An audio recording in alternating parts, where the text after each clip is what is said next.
I've been in the industry now for 14 years. Proper OG.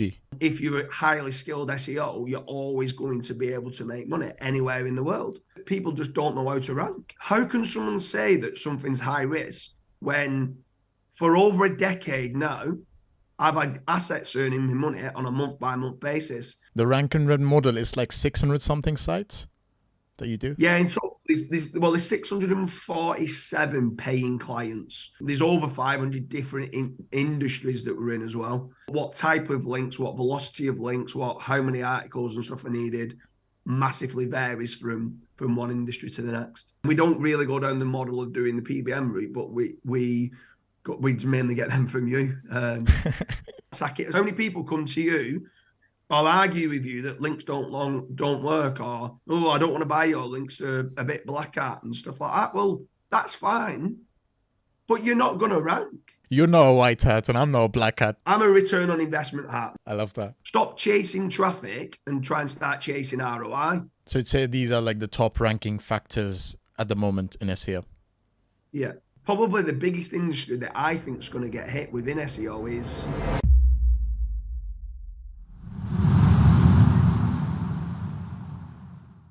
James Dooley, welcome to the SEO Wisdom Podcast.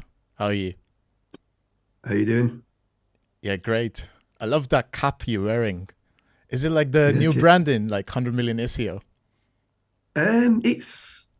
Charles Float initially designed it with Udish about 7 or 8 years ago, and he had like an SEO swag kind of shop, and then he just never kind of carried on with it. But I always liked that design, so I got like 40 caps in every single color that you can think of. That's amazing. So yeah, I've always had them, which is good, and all the different ones there. Like, yeah, I mean, I love that like branding aspect to it, but it's still like. See you as, you know, like the SEO Peaky Blinder with the accent, the strong accent and stuff. Yeah, me and the missus were talking about it, and he's like, she was watching one of your videos, you know, and she's like, oh shit, he's a Peaky Blinder. Well, one of the SEO videos are like, I normally wear the Peaky Blinders flat caps when we go horse racing. Okay. But we always, if we ever get interviewed, if we win a race, we always get said, oh, it's the Peaky Blinders. So James, like, a lot of people know you. You're kind of getting viral. Like, my homepage is like, I see it at least every few days. I'm like, okay, new podcast, James Dooley. For all the people who are familiar and not familiar, yeah, who's James Dooley? What does he specialize in? And yeah. At present, I'm kind of going semi-viral online. But to be honest with you, I've been in the industry now for 14 years. I'm one of the originals, so to speak. So I've been through it all. I've got a lot of scars along the way from the growth that we've had. Obviously, we've had a lot of setbacks with algorithm updates and stuff like that. But yeah, I've been in it a long time, built out a few very successful iGaming casino type websites, do quite a lot of lead generation. A lot of people seem to be interested in the rank and rent model that we do, which we've got hundreds and hundreds of clients that are on the rank and rent model. But it all stems initially from lead generation. And then over the years, I've been starting acquiring service-based kind of companies that fulfill, let's say, content or backlinks and disavows and audits. Got a blended mix of everything. Mainly the businesses that I'm buying are stuff that we're paying money, quite a lot of it, spending quite a lot of money with.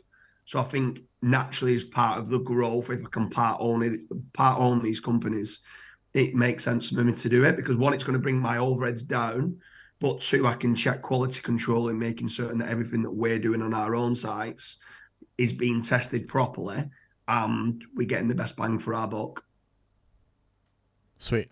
And all these service-based businesses you're acquiring, you're just making sure that you fulfill kind of like that SEO aspect, or it's just like the full business like model? And I mean, if I'm being honest, I hate client SEO. I can't think of anything worse than, because it's the only industry where if if you got a bricklayer to build you the wall, you allow him to go and build the wall. You don't stand over him and watch and saying, excuse me, why have you laid that brick in that way? Excuse me, how have you done that?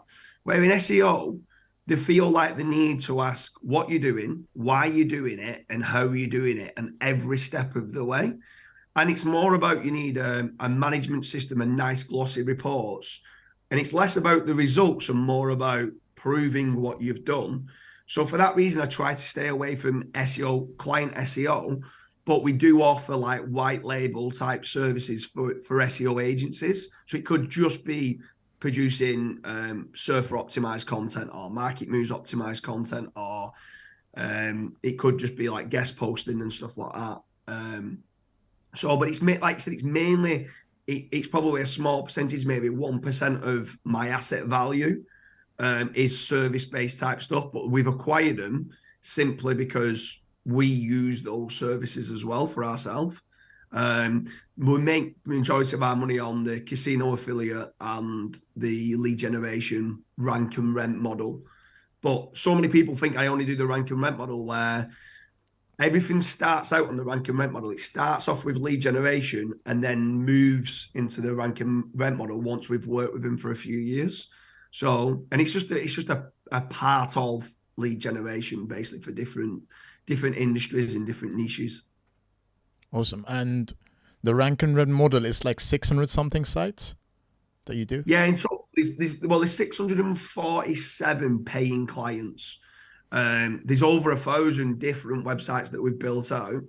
I think there's more than that. There could even be over 2,000 that we've built out, but some of them have failed, which then we put into the testing team to push the boundaries of SEO and test those sites out and see what else can be done. It's not normally that we can't rank the websites. It's normally that the industry is just not profitable enough for us.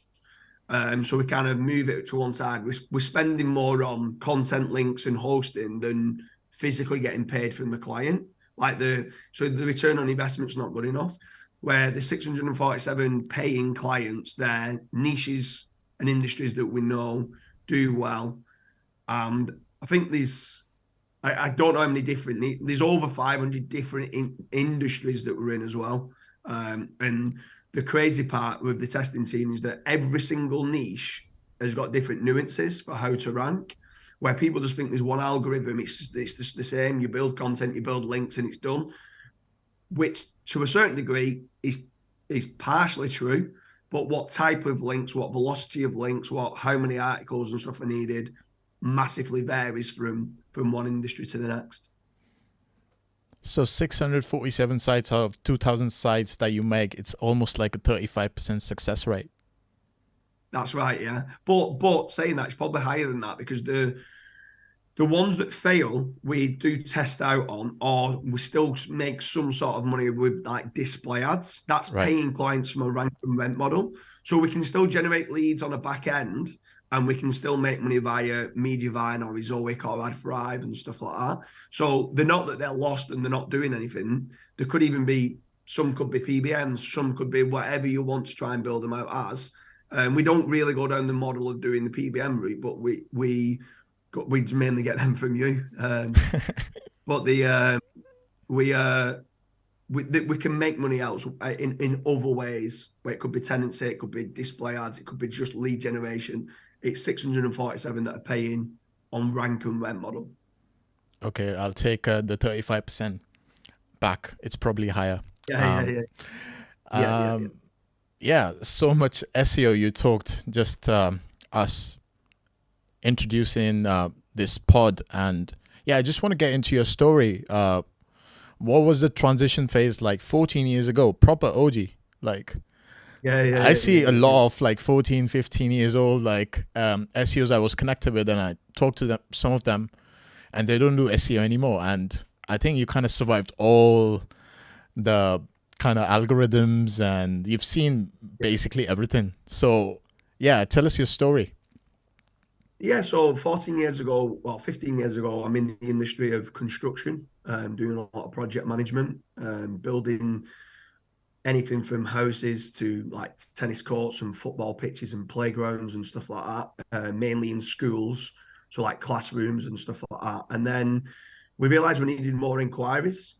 So I went online to try and find someone that could maybe do lead generation. I knew that I needed a website. So I got a website built.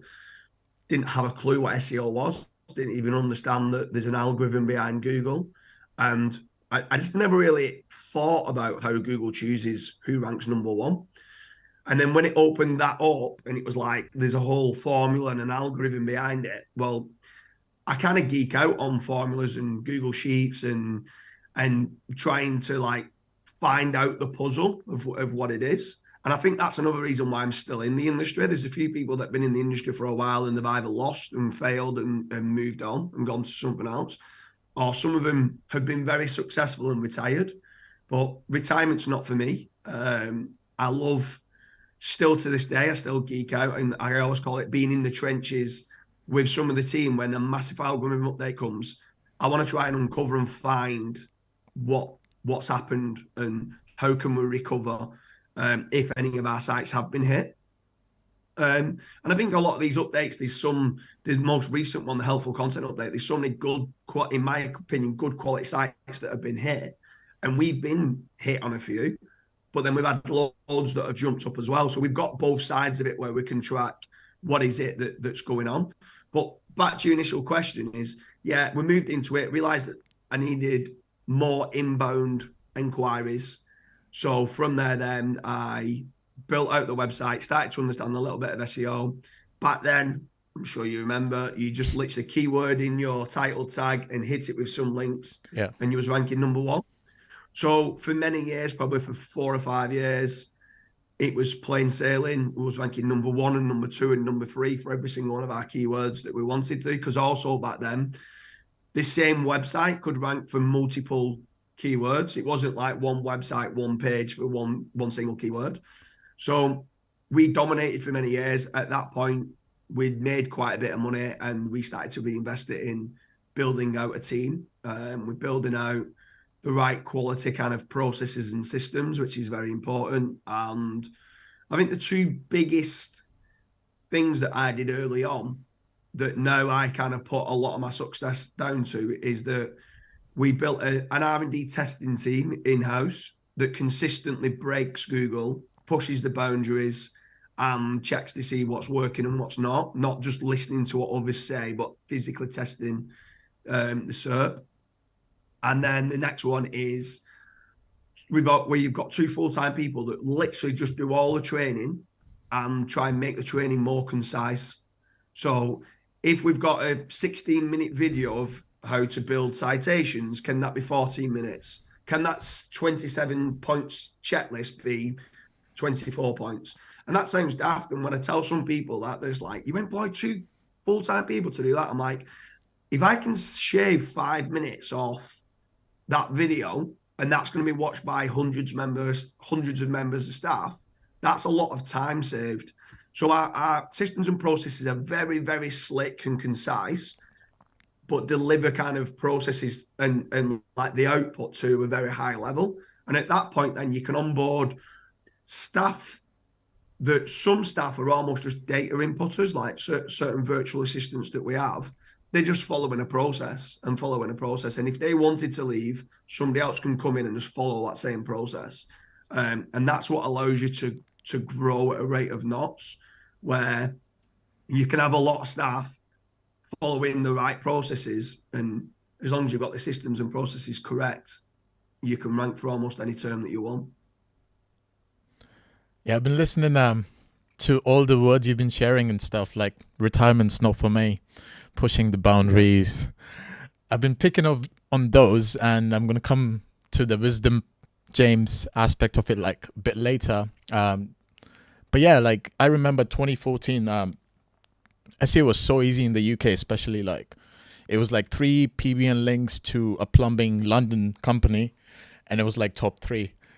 Now just like clients come and they're spending like 2,000 on like 200 PBN links, and they hardly get to like page 1. And there's some occasions, and there's so much stuff that's plain. And like you've seen all waves of SEO in the last 14 years. What would you say, like that one factor that didn't make you like, oh, fuck SEO, fuck Google, I'm going to just, I hope swearing's okay, by the way.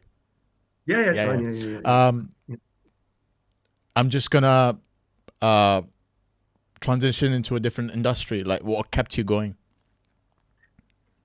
To be honest with you, because we was quite diverse in what we had, if ever we did have a kind of very early on, I understood this industry would be growth is never linear. So there's never like a straight line. Here's success and here's where you start, and it goes like that. I always knew there was going to be peaks and troughs. And to be honest with you, in all businesses, it's not just SEO. And some people are naive to understand this, that in all businesses, there's peaks and troughs. In interest rates, it goes up and down. In, let's say, crypto, it goes up and down. That's just part and parcel of life. So there's always going to be a peak of you doing really well and then a trough of you dropping down. Because it was quite diversified in what we did, sometimes if one went down, another site might have gone up anyway. So like overall, it was like always never drastic kind of changes. And just, I think it's just having good mentality and just understanding that you've got to ride the storm, you've got to get through it. I normally talk about this same story where I've got two older brothers, and I used to play football with them both in the garden all the time, and they'd beat me because they was older than me. And they'd beat me and beat me and beat me. And I'd get back up and I'd go again. And then I'd try and play them at badminton. And because they was older than me and bigger than me and stronger than me, they'd beat me at badminton. And I remember like one time I was sat there and my dad had a right go at me because I was like crying on the floor because I couldn't beat him at any sport. I was getting annoyed. And he's like, get up. You don't sit down and cry about it. You get up and go again. And I feel that kind of mentality is still with me today. And I was only like 5-6 years old then. And when I got to like 13, 14, and I'd grown up a bit more, and they was like 16, I could beat them then because I was physically a bit stronger. They were still older and they were still stronger than me, but I started to win certain games. But I feel like that losing at a young age and getting back up and going again, I've got that kind of instilled into me now with business.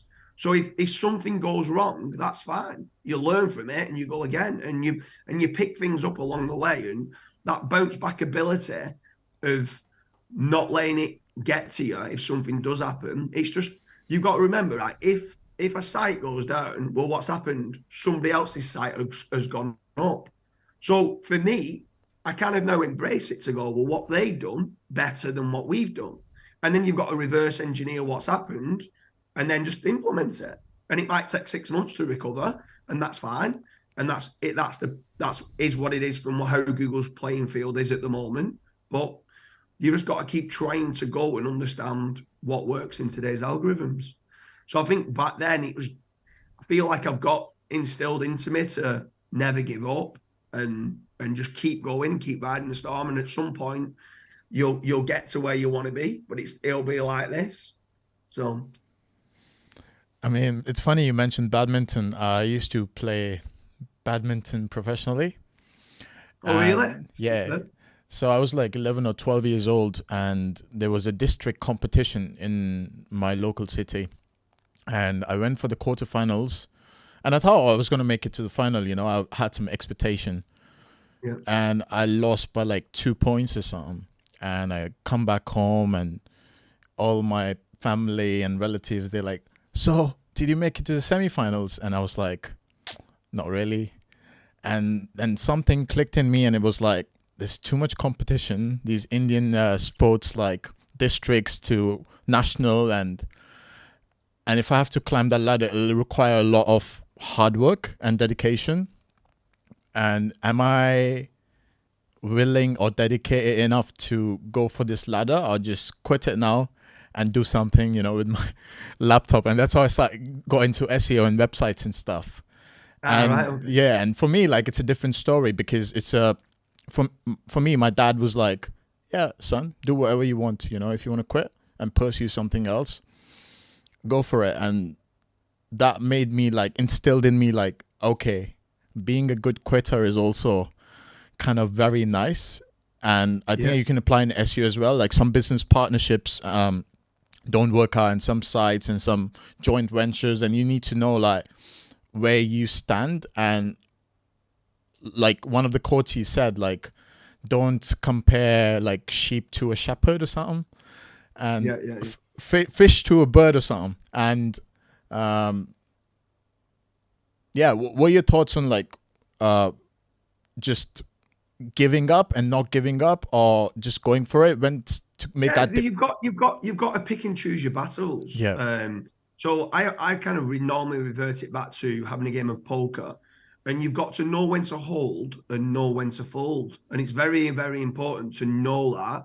Like let's say as a badminton player, when you got beat in them quarterfinals, you might have known, I'm not going to make this to the top, and this is not what I want to do, and it doesn't fulfill my happiness. So therefore, I'm going to leave, and I'm going to, you said quit, but it's more like it's just the right decision to do, and you're leaving to pursue something else.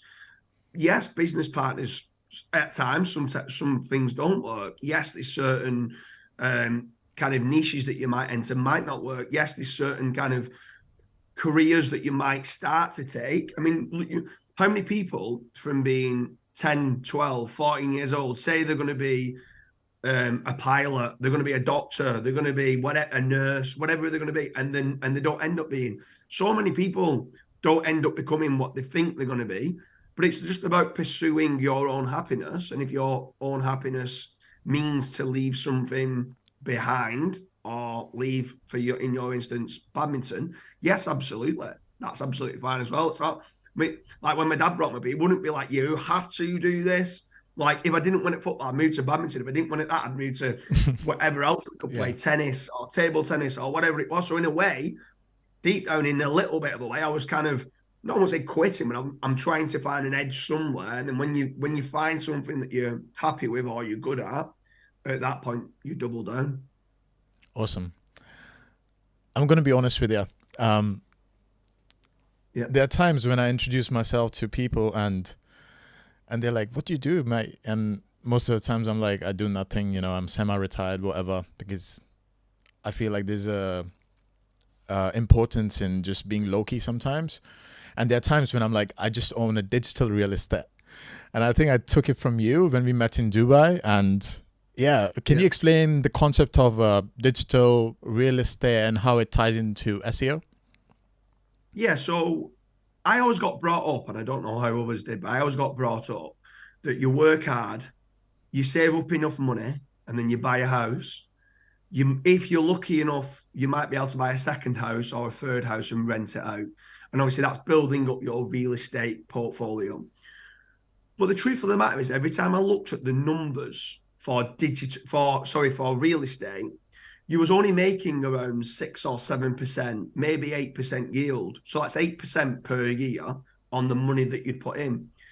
Where on websites, what I started to realize was, with regards to lead generation or affiliate or display ads or whichever way you want to monetize your websites, if I put £100,000 into a website, I'd make way more than £8,000 a year, way more, which means that I'm getting a higher return on investment by doing the websites than I would by doing the real estate.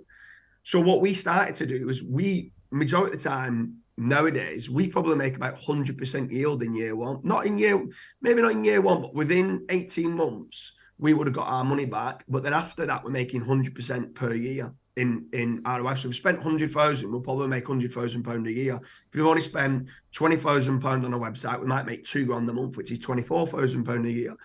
So it's building up this online portfolio of websites. But then I was thinking to myself, when we do the rank and rent model, it was someone that just said to me, like probably 7 years ago, so you just build online assets and rent them out? I said, yeah. He went, so you're like a landlord, but for digital assets? And I was like, yeah, that's the way of putting it. Yeah. So then he says, whenever someone asks you, what do you do? Why don't you say you're a digital landlord? I said, well, I've never really heard that saying before, but yeah, that's probably the best way of explaining it. I'm a digital landlord, and I own a lot of digital real estate in websites, which could be affiliate sites, like I said, display ads, lead generation sites, and I rent them out, or I'm earning money from them in some way, shape, or form, just like the people that the Grant Cardone of the world who say buy property and rent out. It's that way, but just doing it with digital assets. I mean, the returns you mentioned, like, it's quite amazing what you do for the websites you invest in, and especially your team. Seems like a highly skilled operational level stuff. But for the people who are listening and they're like, James, like, I might just buy a house and it's safe. It's just, it's there. Like, nobody's going to take it. But you never know with the internet. Government might come with the restrictions, this and that, or SEO or AI, and I can just like lose all the money. What would your argument be for those people? So it's a great question to ask that, to be fair, because in the UK for pension pots, people do a lot of pension pots invest in a lot of different things. So it could be stock, shares, property, and then the high risk was websites and cryptocurrency, right? But for many years, I've been trying to explain that websites is not high risk. It should be in the medium risk category. And for that, and the reason why I say that is because it's an algorithm and it's a formula. And if you not understand what's in that formula and in that algorithm, you can always fix any problems that you might have. So something that I've been heavily investing in is anything that goes wrong on one of my websites, I try to exactly examine why. And then it might mean that I get somebody in to help me out on the site to fix the problem. So I'll give you a few problems that I've had over the years, and then this will explain, okay, when I hit and encounter a problem, then if you understand how to reverse that and recover from that, well, then it's not really high risk if you know how to get yourself out of the situation. So we've had link penalties previously, Google Search Console link penalties. So what did I go and do? We got hit with a few sites and manual action link penalty. We got Rick Lomas in, who's like the godfather of disavows. And he trained us up exactly of everything that I needed to do. And then I invested in Rick. I've now built out a brand now that does all Rick's disavows, which I part own with Rick Lomas. And we do a lot of disavows, and we do a lot of recovering from websites from manual action link penalties, which still happens on a week-by-week basis, but people don't realize. There's still hundreds and hundreds of sites per year being hit with manual action link penalties in Google Search Console that we're recovering for them. So having that level of expertise of knowing how to get yourself out of a link penalty, then you've got author transparency penalties, which I never even knew existed. So I wasn't a massive advocate of EEAT. I just thought it was an SEO myth of people trying to sell a service, until I got hit manual action penalty in Google Search Console for author transparency. Didn't even have a clue what it meant, what it was. Started to dig a bit deeper. Now start to realize actually EEAT is a thing. It is a caveat to that. It is only a thing in certain industries. So Your Money, Your Life, finance especially, and Google News are the main ones where I'm seeing stuff get hit for author transparency penalties. But it's quite easy to fix and remedy for that problem. So how can someone say that something's high risk when for over a decade now, I've had assets earning me money on a month-by-month basis? Yes, someone could say, yeah, but properties in time, it's there, it's a physical asset. You're always going to get a return on investment because you're always going to be able to rent it out. And normally house prices go up. Well, house prices don't go up at the rate of knots as what an age domain goes up. Age is a massive trust signal in Google. So your value of your asset year on year is going up. So I would throw back to you to saying, is it risky? You could say that about anything. Like Google's not going to close down. The government aren't going to close down the internet tomorrow. And if they did, there's other countries that won't close it down. So you're always going to be able to make money from, if you're a highly skilled SEO, you're always going to be able to make money anywhere in the world. So it's probably more high risk for the government coming saying, we're going to knock your house down to build a road through your house or something like that. No, you get paid for it, but what I'm trying to say to you is if it comes a problem where like in the UK, in the casino market, taxes are going up and up and up and up. So is that a market I would try to persuade someone to enter? No. Is it a declining market? Yes. It's still a lot of money you can have made, but in the UK, casinos not that good because taxes are going higher and higher and higher, and compliance is getting harder. So for that reason, I probably wouldn't kind of double down on that, what I would do in other areas. People are always going to need a plumber, an electrician, a roofer. Roofs are always in 20, 30 years going to get kind of damaged. And what you're going to do, allow water to come into your house? No, you're going to get it repaired. If you get locked out of your house, you're going to ring up a locksmith. There's always going to be that demand. And people go, well, what about AI? Well, AI is not a locksmith that's going to come and get you in the door. Yes, it can rank websites for you and help you with content, but it's not you. The AI is not going to find you a locksmith to come out and do it. It's not going to find you a roofing company to come and fix your roof. It's not going to find you a plumber to come and install a new shower room. So you basically, you've got to be kind of diversify where you're going to make your money from. But the internet's always going to be here. SEO is always going to be massively lucrative. You just got to find where things might be dropping, and like you said, diversify. Like you said, you quit from doing badminton because it wasn't for you. Maybe probably the biggest industry that I think is going to get hit within SEO is display ads. A lot of people run display ads on the site, and they're ranking for a lot of informational based type terms that get a lot of traffic. But that traffic's going to slow down with AI because SGE is going to come in and answer the query without them clicking through to your website. So I do worry for certain people that just build sites out in just solely monetary purposes, display ads, which we've got some of those sites. So I'm trying to diversify them a little bit more to say, all right, how can these make money in other ways? Because Ezoic, AdThrive, Mediavine, Google AdSense, my traffic might start dropping when they do show AI. But I think as an industry, it's always going to be evolving, and I think there's always going to be billions and billions to be made every single year within this industry. I mean, that's a great perspective. But for the Google AdSense and the display ads, I think, what if somebody says like, okay, Google owns most of the AI technology and they're kind of like hidden investors. Do you think there's still a possibility for them to be at like kind of on the edge with AdSense, the whole model with display ads? Sorry, explain again. If what? So if Google has a model of Google AdSense and makes them money like for advertisers and publishers, and they've got ties with the AI, you know, like the whole hierarchy.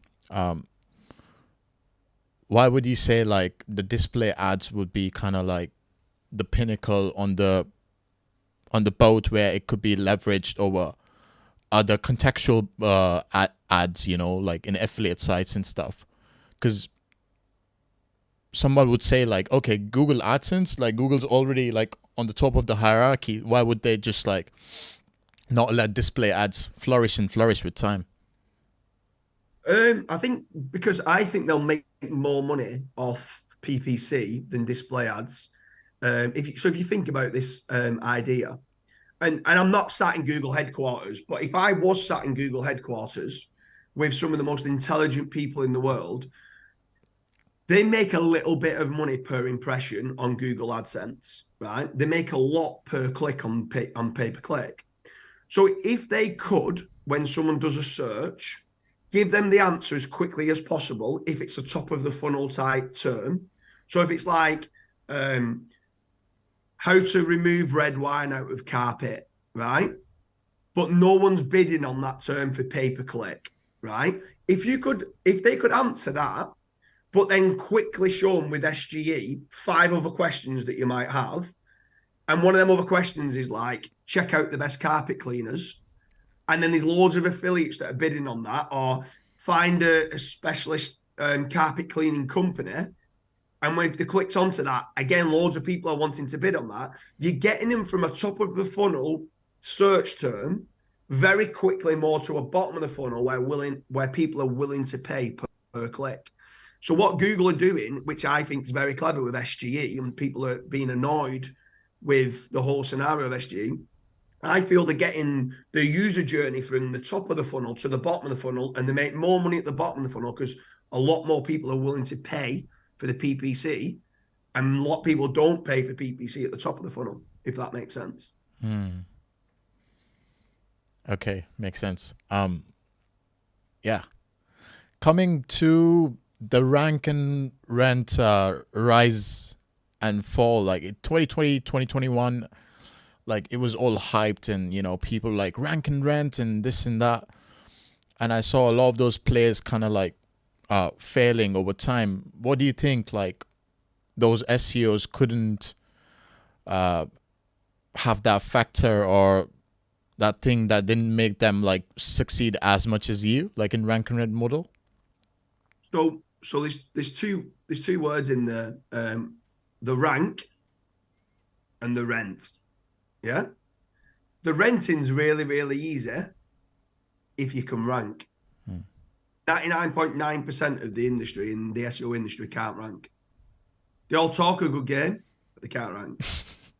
So there's still people out there that preach, write good quality content and links will come naturally, and they don't do any backlinks. And you're just like, well, all that you're doing on the rank and rent model is just trying to rent a site that generates no leads, and they're going to get no return on investment. And you go, a rank and rent model doesn't work. No, you just don't know how to rank. That's the truth of it. That's the hooks and crooks of it. So anyone that failed in rank and rent is generally because they can't rank. If you've got a website that's ranking and you're generating good quality and ranking for the right keywords and you're generating good quality leads, how can you not make money off it? Because would a plumber pay you for a perfect lead of what they want to do where they can make good money on it? Of course they would. Would a joiner pay for you for good quality leads? Of course they would. Would a carpet cleaner, if you got an inquiry from the Marriott Hotel that needs 500 carpets for different rooms being cleaned, and that's what they do, would they want that lead? Of course they would. So it's not the rank and rent model. It's that people just don't know how to rank. And that's what it comes down to. Two people aren't willing. They go and do a $29 course online and think they're an SEO expert, and they're not. And you know that, Saket, as well. Like deep down, you know how many people come to you or argue with you that links don't work, or, oh, I don't want to buy your links, they're a bit black hat and stuff like that. Well, that's fine, but you're not going to rank. Do you know what I mean? It's like they go, well, I can rank, and they show you something they're ranking for, and the traffic's going up and up on the site, but they're like ridiculously long tail keywords that they're not monetary keywords. And some people can rank top of the funnel stuff and show you all these ranking, like the ranking jumps and the traffic jumps, and it's like, that's fine, but how much money does that site make? And you're like, oh, I'm making £150 a month, and they're getting 1 million clicks, and you're like, come on, like, stop chasing traffic and try and start chasing ROI. And that's what a lot of people don't do in the industry. So it's not the model doesn't work, it's just they're missing an important ingredient, which is ranking the website for the right quality keywords. Yeah, it makes sense. I had a few people come to me and they were like, I'm a white hat and you're a black hat. And I had to like get into an explanation like why you're not a white hat and I'm not a black hat and we are gray hat. Like, what are your thoughts on those people who kind of classify like, oh, this is white and this is black? Like, how do you see these SEOs and what's your perspective? I think it's ridiculous. I think it's absolutely ridiculous, if I'm being honest. Like, anyone that does anything to try to rank higher in Google, according to Google guidelines, is a black hat. Like, is like against their Google guidelines. Yeah. So at that point, any SEO that writes content that tries to rank higher in Google, right, is going against their guidelines, pretty much, right? Anyone obviously acquiring links against Google guidelines. So what do? Do you sit there and follow Google guidelines but never rank a website in your life, right? And you struggle to rank and then you moan all day?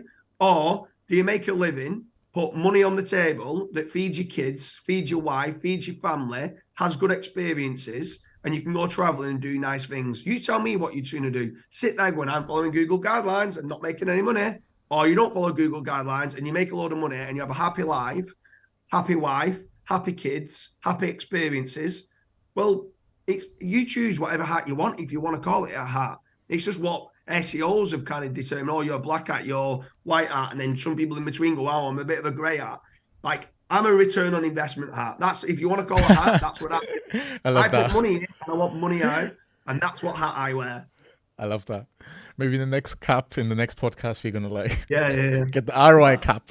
I like that one here somewhere.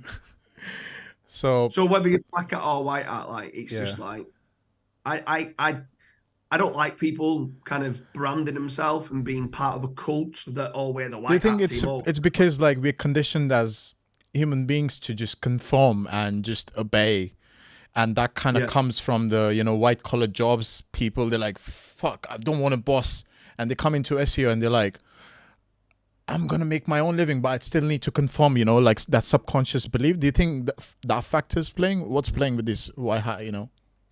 Yeah, I mean, some people I've spoke to previously think it's illegal. Like, literally think it's like illegal. And it's like, no, there's nothing illegal about it. Like, you can follow, like, there's certain things where people put certain guidelines in place about, in the UK, about taxes and stuff like that. Where if you've got, like, people, like, you've got like the rule, let's say the rules are here. You want to be as close to the rules as you can. You want to be legal with everything that you do, but you want to make certain that you've got a good kind of tax accountant that can try to make certain that you're paying the least amount of tax legally as possible.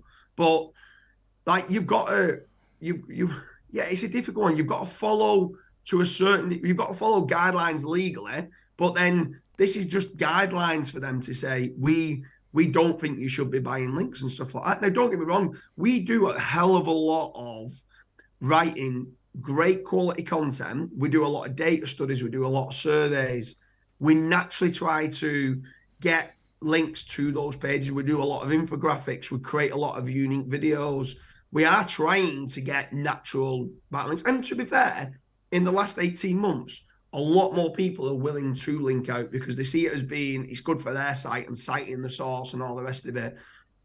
So you can get some natural backlinks, but you just need to do, in my opinion, you just need to do what works. And that is writing good quality content. I agree. Tick. Having a website built technically well, so it loads fast, that it's nice for conversions, so like CRO is good, that they can internal link to other pages and stuff like that, good. That it's got the EEAT signals, so it's got like an author behind the site, it's got a company, telephone number, an email address. You then write multiple articles about the topic, so you're building up topical authority, and then you get in niche, relevant, powerful backlinks. So that's the holy grail of SEO in a nutshell. There's obviously nuances to it, but that's generally what you need to be doing, those four pillars. So you'd say these are like the top ranking factors at the moment in SEO? Yeah. I think they always have been, to be fair, mate. I think there's a lot, you can break down, I could sit there all day and break down what good quality content means. I could sit there all day about topical authority, but people have gone too broad now on topical authority, and they're creating pages that are getting zero search volume and they're just not worth having. So like James Dooley sells pink fluffy toys. Right, okay, that's built out my topical authority, and no one searches that. So like, there's certain pages you shouldn't be building that people are building that's just wasting their information retrieval costs, and Google don't like it. There's links, like, you know that there's good links and there's bad backlinks. So you can't just say buy links or get links, because you can over-optimize anchor text. You can buy toxic links. You can buy non-trusted or non-powerful links. Do you know what I mean? One of your PBN homepage links has got 100 times more power than someone doing a blog comment. But that's still a backlink and a backlink, but it doesn't mean they've got the same power. Do you get what I mean? Yeah. So there's differences on within each nuance of what works the best and what doesn't. I mean, what's your backlink strategy? What's your favorite backlink strategy? We're talking about links now, so on links, it depends. So if let's say I look at a local website, we go and build out the content initially. make certain we're covering, again, all the EAT signals, having an address on there, telephone number and stuff like that on there. And then once all that's done, we go and try and buy maybe 100 to 200 citations. So they are, generally speaking, they are naked URLs, no follow, just business directory type links. So do they pass any power? No. But what it's doing is it's diversifying your anchor text right from the very start. You've got a load of naked URL links and you've got loads of no follow backlinks, right? Then what we'll probably then try to do after that would be kind of do a bit of a launch. Oh, this company's gone live with a press release. So a press release will probably get you 300, because it's a syndicated kind of press release. We'll get you probably 300 backlinks. Again, majority of them, maybe 260, 270 of those are no follow. We'll only do either naked URLs or branded anchors. So whatever the name of the business is, kind of goes back to the site. So now I've started off and I've got my foundational links and my pillar links in place where I've got loads of branded naked URLs and no follow backlinks, right? Well, that's great. Is that going to rank your site? No. But it's needed to start with, right? After that, then, if you're buying, let's say, from yourself with regards to PBNs, that does good quality PBNs, you can then start to get away with obviously having a do follow backlink, which I don't think any one of your clients is ever going to say can have a no follow backlink. They're all going to say I won't do follow, but you get a do follow backlink, and then you can start doing like money terms to the website. Now, what you might do is I would still probably do it to the homepage initially. I just hit the power to the homepage with like different branded anchors. So I might put keyword with brand and stuff like that. So I'm still being really clean with my anchor text and stuff like that. But now I'm starting to get some page rank. And what's the time frame? Month 1, month 2? All this is pretty quickly, to be fair. So like if you think of it, when a business first starts out, people are scared and going, oh, you need the link velocity. I agree, you need content velocity and link velocity. But when you first start a business, a natural business goes all out in the first few months. And a real business, not an SEO, a real business tries to get himself shared everywhere. So the citations and stuff, it's just natural. So you might only get like maybe like say 5 PBN links or something like that. Then you can then start getting some guest posts, like which are really, really, really relevant. Kind of what you're trying to rank for on your money site, that's what you're kind of writing for on the guest post. So you're linking up the relevance. Again, on those you can then start to get exact match anchors, because you've got a page here that you're trying to rank on the guest post for a keyword, but then in that you've got the keyword then going, oh no, here's a better resource for it. So they work well. And then you've got like niche edits or link insertions, which work pretty well. The relevance isn't as good, but normally it's on an existing page that's got some sort of power. And all these do follow backlinks then. So as long as we try not to do exact match, like to try to repeat an anchor. We always try and do different anchors all the time, do different variations. And then at that point, then it's trickling whatever else is needed. If the rest of your competition have got a lot more homepage links, you might need some more homepage links. If they've got a lot more relevance in their backlink profile, you might need some more guest posts. If you're needing some more inner page powerful links, you might need some niche edits. You could 6 months down the line, if you've got like a G&B set up and a YouTube video and an image, do another press release, but then making certain that you embedded your video, putting the image on there, putting your obviously your NAT listing and all that on the press release, and kind of do that again, just to kind of get an influx of new RDs again. And building obviously new content, covering the topic in its entirety. So if you're missing an article that your competition have got, write it bigger and better than, don't have to be bigger actually, just better than theirs. Sometimes it's better not writing it bigger. Just write it more concise, but with more entities on the page. That's my best. An article should be as short as possible, but as long as necessary. Now, that is a quote that people should use, because people will think, if my competition's got 1,500 words, I need to have 1,800 words. No, if you can say it in 1,200 words, but get all the entities on the page that's needed to rank, that's better. Like, too many people are like, oh, these now wrote 1,500, 1,800, mine has to be 2,000. You're just writing fluff. You're repeating yourself. You're writing fluff. Make it concise. Give the readers what they want in the least amount of words as possible, but then cover all the different topics, might be like certain questions that people might have. And that's how you expand on your content, but try and be as concise as you can with what you do. But that's on content anyway. But for the links, it's mainly those. I don't really think there's much more. Oh, sometimes we do some digital PR.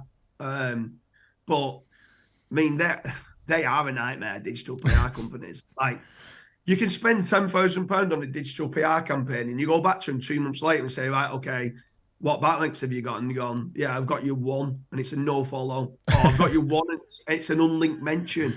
I'm like, we spent £10,000 on that. And it's like, yeah, well, we did this campaign for you. And we're like, right, okay. So sometimes it's hard. You need big budgets if you're going to start getting in the realms of digital PR. Okay, James, like, beautiful strategy. I follow it. Citations, no follow, then do follow, PBNs, niche edits, guest posts. I rank my site top 3. Now, what is there any sustainability, like any links, or I'm gonna just stay there forever?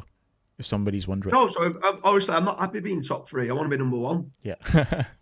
why be your second place? You're your first loser. Like why go and lose 50%? So like if number 1 result gets 40% of the clicks, it varies from niche to niche as well. But let's say it gets 40% of the clicks. Number 2 only gets 20%. So you're happy being 50% down on the amount of clicks that you can have? No. You go until you're number 1 and you fight until you're number 1. So for that reason, if I'm let's say you're saying top 3, so let's say I'm position number 3, guess what I need? More links and more content. I might not need more, it might not be more content. As long as I've covered the topic in its entirety, and I'm really happy that I've covered every subtopic I need to on that kind of niche, each one of these pages might need links. Every single one of them might need links, especially all the supporting documents, which have internal linking to my main page, might need links. And at that point, if you're still not ranking number 1, you're buying the wrong type of links. Because generally speaking, if you buy some decent, powerful, do follow, relevant links, you'll rank. Like, there's no ifs or buts. You will rank. Okay, I rank number 1. Yeah. How do I stay number 1?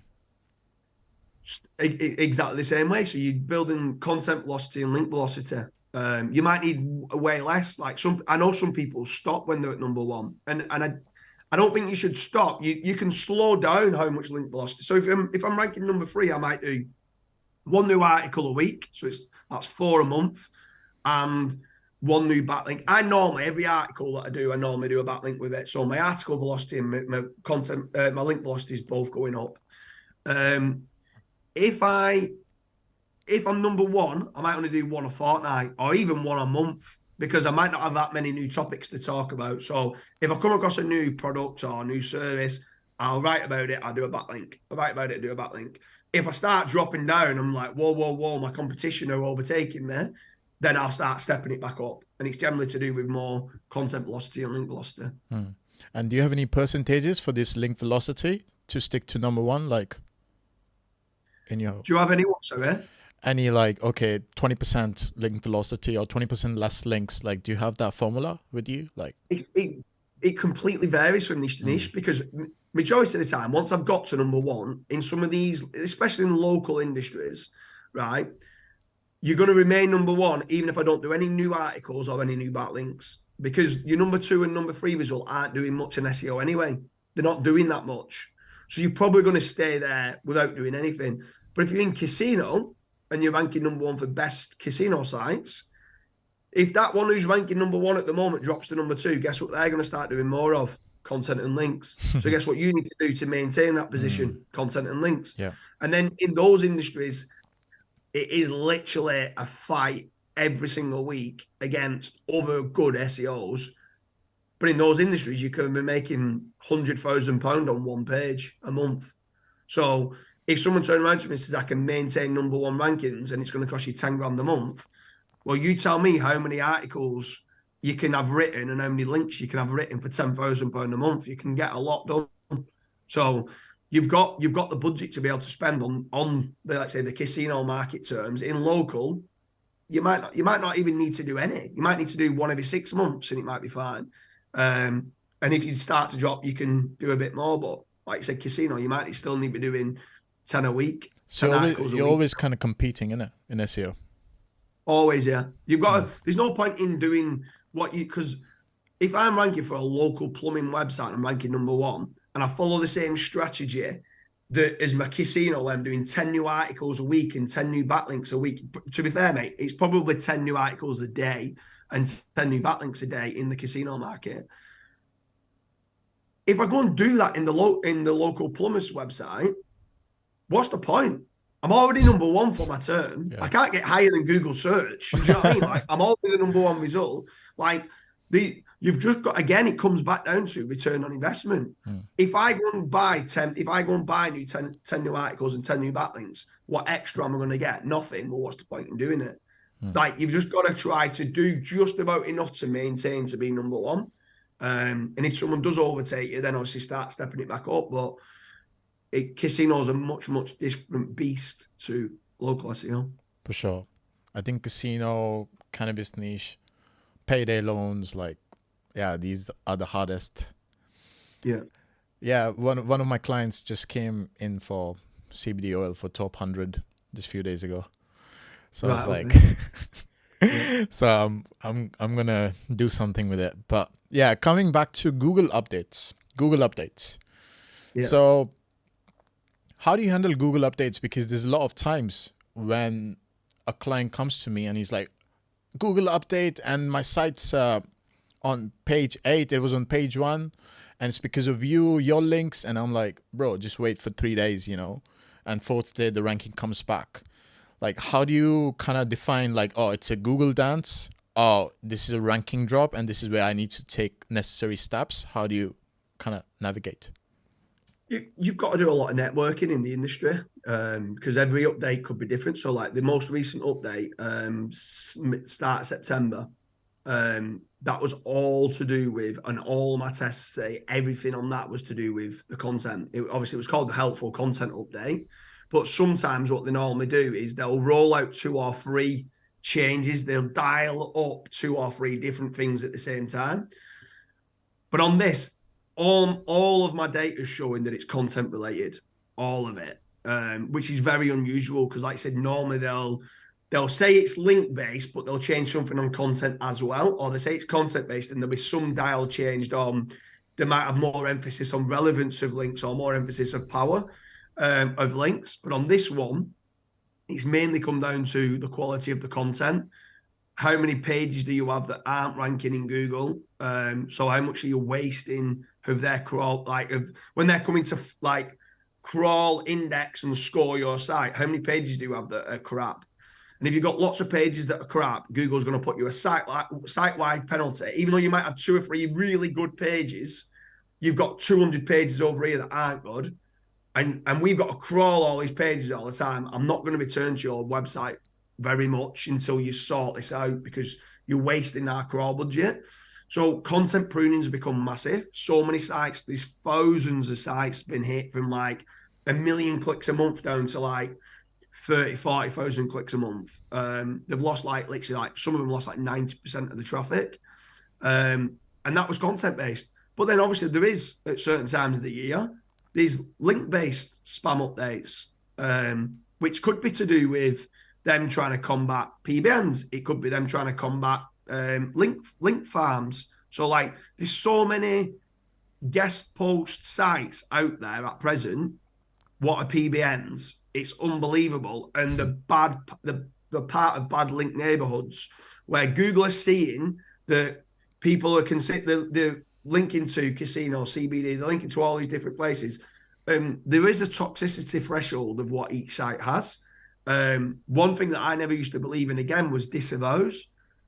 But then when we got hit and we started to understand, I used to just chase DR and traffic and never really look at trust and toxicity. But trust and toxicity is a massive component of understanding what a good link and a bad link is. So when we start looking at that now, we start to understand, right, okay, in this industry, in the casino market, prime example, our toxicity threshold might be way higher than in a local plumber's market. We can build way more links without it becoming a problem. But Google just changes the dials of what toxicity threshold they can have, what kind of how much emphasis they put on relevance, how much do they put on the content, and it's just overall you've got to try and do as many things right as you can, tick as many boxes as you can. So, like you said, like this is why I was trying to make certain I get the no follow naked URL kind of diversified backlink profile, because if they do start saying if your percentage of do follow to no follow backlinks is above 60%, we're going to penalize you. Well, I'm hoping that mine's that diversified that I won't get penalized. If more than 10% of your anchor text is X, Y, and Z, we're going to penalize you. Well, I'm hoping that mine's quite diversified, that that's not going to happen. So you're trying to preempt what Google might be trying to do, and just have safety nets in place to say, okay, we're going to try and get through it. But no one ever knows truthfully what the next algorithm update is going to be. You've just got to try and find out what it is, reverse engineer it, follow good people in the industry to see what their thoughts are on it. You try and look at who won in your industry that's gone up, see what they've done that you've not, and then try to implement certain things going, okay, they're better than me at X, Y, and Z. Well, I need to improve on this then. And after you take necessary or plan to take some necessary steps after the Google update, like what's the time frame where you decide, okay, the testing teams can come in and see what's working the best now? Like what's a... To be honest with you, Saket, right, if you go and fix and you try and fix everything, it might take 4 or 5 months before Google rescore your website. So you might have done something for 4 months that's really, really helping your website, but you won't know. And some people then give up, because what they'll do is they've been here. Some people tell them it's this, this, and this. They'll go and implement everything of what they've been told to do, which might be the right kind of format of what they need to work on. And then they give up. And if they would have carried on doing what they was doing, it could be 6 months. There's times where this helpful content update, the previous one was like 9 months prior, and now they've rerun it. So like it could be a while, but some stuff's pretty instant. So it's weird, because there's times where like disavows normally take around 8 to 10 weeks before you start seeing a surge back. I don't know if they need to recrawl everything and do everything on that front, but that normally takes around 8 to 10 weeks. But the content side of things and cleaning that up and deleting the content, yeah, it could take, sometimes it could be 4, 5, 6 months. Too many people, like you said before, too many people jump on the bandwagon, and it could just be, it might not even be an update. It could be the random ranking factor that there is. So people drop off, and it could be a cannibalization issue internally on the website. It could be a lot of different things. And people just go, and they put blame on one thing. And you look at a site and you go, mate, I could name 20 things that you're doing wrong. But they just go and say, Saket, it's your PBNs. Do you know what I mean? Or, it's your guest post that you're buying. It's this. Yeah. It's just like, it's normally a collection of several things that you're doing wrong that normally gets you hit hard. I mean, it's crazy the amount of blame you get for just doing SEO and just being a link seller full time. Yeah. But it also has a lot of good effects, like on your anti-fragility and mindfulness aspect. And then you realize like, there's a way of communicating to the clients as well. And kind of, not everybody's going to receive the same, but you kind of understand the game a bit better. James, what do you think like a lot of SEOs are doing today that's kind of irrelevant and they're wasting their energy? Good question. What they're doing irrelevant. I normally only speak to, and it sounds quite harsh, but I normally only speak to high level people that are doing well. So normally a lot of them that are doing things well, they're obviously going to double down on. Some people are still obsessed with on the content. A lot of people are still to this day writing correlated content, right? So whoever's ranking number 1, they're copying their content. They're not doing any information gain.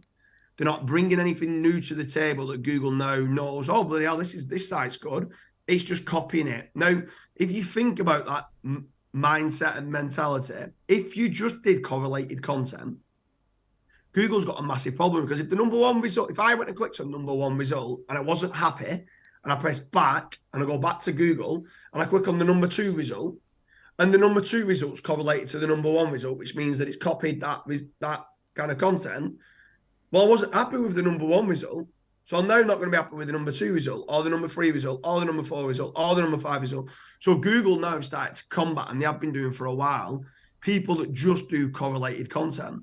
And they want to try to start making certain that the content is unique, which people are doing, so that it's passing copyscape and stuff like that. But also what they're bringing to the table that's additional, that they didn't know previously, and it's called information gain, where some people are just doing copycat content and thinking that it's good enough. Well, it's ranking for them, and not really looking at, well, they've got a lot more topical authority and a much higher backlink profile than you. So if you want to outrank them, you need to go way above and beyond getting more entities on the page than not. I think a lot of people, it's not what they're doing that's wrong. I think it's what they're not doing, if I'm being honest with you. So a lot of people are, I don't know why this is dividing the industry. One, obsessed with, it seems to be like this side over here, obsessed by links, right? And they feel like, if no matter how good, this is no disrespect to you, but no matter how good your links are, right? If you build links to a page that's got bad content on there, it won't rank, right? You need content that meets the intent of the search and good quality links. But a load of link people are just obsessed by, you need more links, you need more links, you need more links, you need more links. And you're like, no, you need to improve the content as well as doing more links. And then over this side, everyone who's obsessed with content, links don't work, links don't work, links don't work. And it's like, so it's just so, it's only really the ones who are, and I would say relatively advanced, that go, that and that work well together. Stop saying it's that or that. So I think it's not what they're doing wrong. It's just what people are missing within the strategy that they're not doing enough of. The reason why a lot of these people are failing. It's just like bridging the gap between the two extremities. Exactly, yeah. Do you think SEOs kind of struggle with entitlement? Like sometimes, you know, like you meet people, they're like too much into content, or sometimes you meet SEOs and they're too much into links. Do you think it's just like an ego thing if they change sides and they're like, no, I don't want to be there, I'm not that SEO, you know? Like, what are your thoughts on that? Yeah, kind of. I mean, not many people change the religion or the cult. Do you know what I mean? Or like, if I support Man United, I'm not now going to start changing the sport in Liverpool because Liverpool are doing better, or Man City because they're doing better. So certain people that follow a process kind of stick to it. And the point is that you should never have a cult, and you should never have a set process in SEO. It's never it's always changing. It's ever evolving. And you need to have the mindset that every single day is a school day, and you've got to be learning every single day. Now, if I need to change my hat for my return on investment, well, I won't ever need to change it, because if I'm return on investment hat, I just change my strategy for what is working. If that means I need to put more emphasis on more content, that's what I'll do. If it means more links, that's what I'll do. If it means more emphasis on a single page, that's what I'll do. If it means more internal links, that's what I'll do. If it means more images on a page, that's what I'll do. If it means more videos on a page, that's what I'll do. I will find out what's needed, because it's an algorithm, which then means it's a formula, which then means you can reverse engineer it. And what's needed, that's what I will do, is getting the best bang for my buck and the best return on investment. Makes sense. I'd say, like, for me, what I've observed is just like, if I meet the link people or the content people or the PR people, it's just that safety aspect. Like, I feel safe here. If you take me there, I won't feel safe anymore. And it's all to do with kind of letting go in the mentality. And talking to you, I can see like you have a good mentality of letting go, and you understand the nature of life, and people come and go. Like, what are your thoughts on the audience, for the audience to kind of develop this mindset, like the stoic, you know, like SEO mindset? In this industry, it's needed more than ever. You need to learn to let go. You need to learn to Like, accept defeat at times. If something you've done previously worked, it might no longer work now. Stop being so stubborn in thinking that you always think you know best. You don't. You need to every single day be learning, and you need to embrace exactly the mindset that you're talking about. You've always, ever since I've met you, you've always had this kind of chilled and more environment of being like, it's fine, we will sort it and it will work. And it's a great mindset and mentality to have. I think people need to, it's difficult because we're all brought up in different upbringings, in different parts of the world, in different cultures. So people need to adapt and learn and train their own mindset to kind of let go and be a better person within himself. But some people might find that difficult. It's mainly because the lack of education of that they can't do it. But if they can do, then, and they're willing to learn and they're willing to let go at situations, then there'll be a much, much better SEO long term and a much better individual and human being, just in general, in all walks of life. Yeah, you have to lose your current tribe to get to a better tribe, you know. So I think that kind of bridges the gap. But coming to parasite SEO, a lot of top industry players kind of promoting it freely and saying that this could be here and we should take as much advantage as we can. And what do you see the future of parasite SEO? Is it going to persist, or? I think it'll always be here. People have spoke about parasite SEO, but they've forgetting that it's been here for over a decade. It's not. This isn't new. It's just that people are now only just catching on to it. We've done parasite SEO for over 10 years. And do you remember when I said before, when I said about guest posts?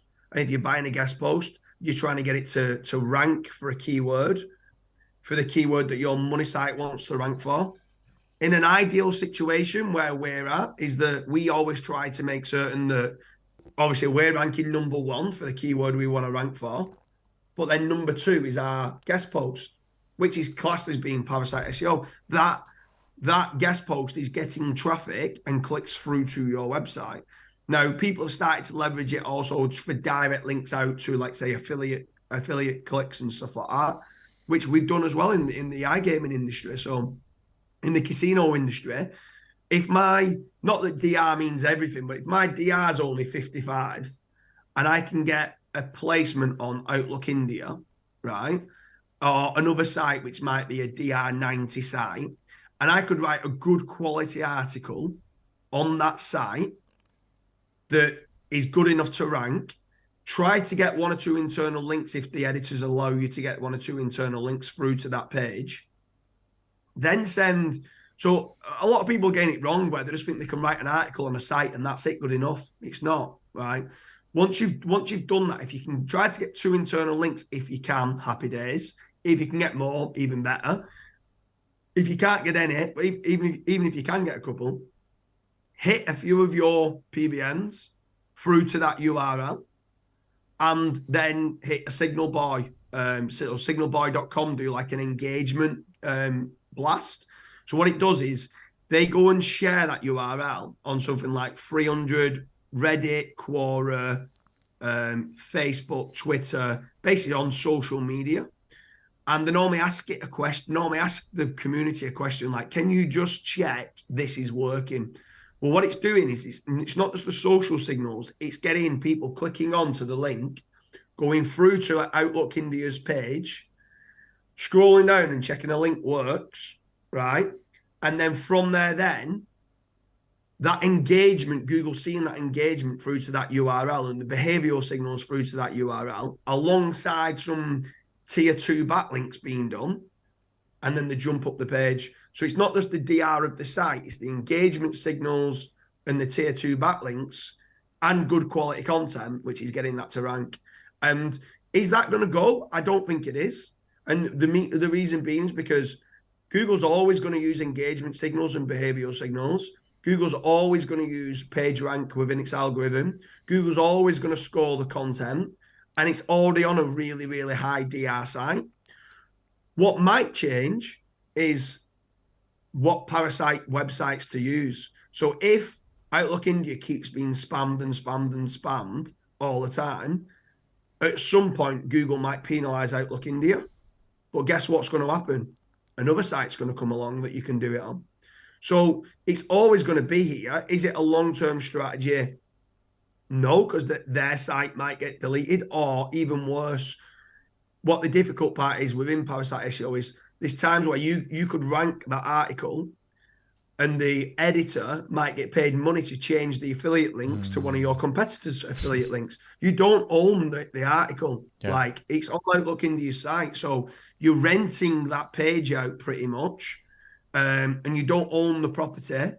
So that worries me a little bit. But as long as, again, if you're wearing your return on investment hat, if it costs you $500 for an Outlook India page, $100 to write the article, and maybe $200 in tier twos, and that's $800. As long as you can make double or treble that back as a minimum, then it's worth doing. Do you know what I mean? So you've just got to try and work it out. Will it work well for your industry and niche? Could I get over £2,000 back for ranking for that keyword? Yes, do it. Like, we don't do it in the local space because it's not worth the investment of paying $800 to do all that. But for some bigger terms like best casino sites, stuff like that, well, yes, if it only ranked for 1 month, it could earn you ridiculous numbers, like maybe up to £100,000 in the month for that one page. If it ranks for all the secondary keywords and you've got all the right affiliate deals, then yeah, it could make you a fortune. And obviously then you pay £800 to get £100,000 back. It's a worthwhile investment, but it's not for everyone. Do these people know how to write good quality content and get the engagement signals and get the tier twos? No. And then at that point, people then say parasite SEO doesn't work, just like a rank and rent model doesn't work. You don't know how to rank it. So then at that point, it doesn't work. But does the model work? Yes, like a rank and rent model works. Parasite SEO works if you know how to do it. But people don't do the signal buy kind of signals. People don't do the tier twos. People don't get the internal links and don't write good quality content. So for those, it doesn't work. For people that do know how it works very, very, very well. So what you're saying is, like, put your eggs, but don't put all of your eggs into parasite SEO. Exactly that, yeah. Diversify your income in as many streams as you can. You must be selling a hell of a lot of PBNs for parasite now. Like, so many people, like, every time someone speaks to me about parasite, I'm always like, go and speak to Saket. Like, I've been sending links to Outlook India since the last 3 years. It just got popular recently. So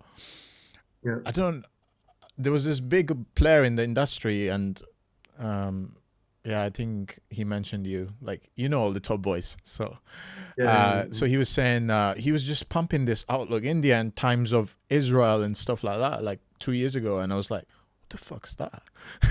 you know, and then he's buying like 2,000 links, and I'm like, holy shit. He's just sending. And like some pages kind of sustain and other pages kind of get replaced. So it's just, you have to be careful. You definitely got to be careful. Like you said, in certain industries, it's worth it. In certain industries, it's not. But you've just got to work out what industries it's worth it for.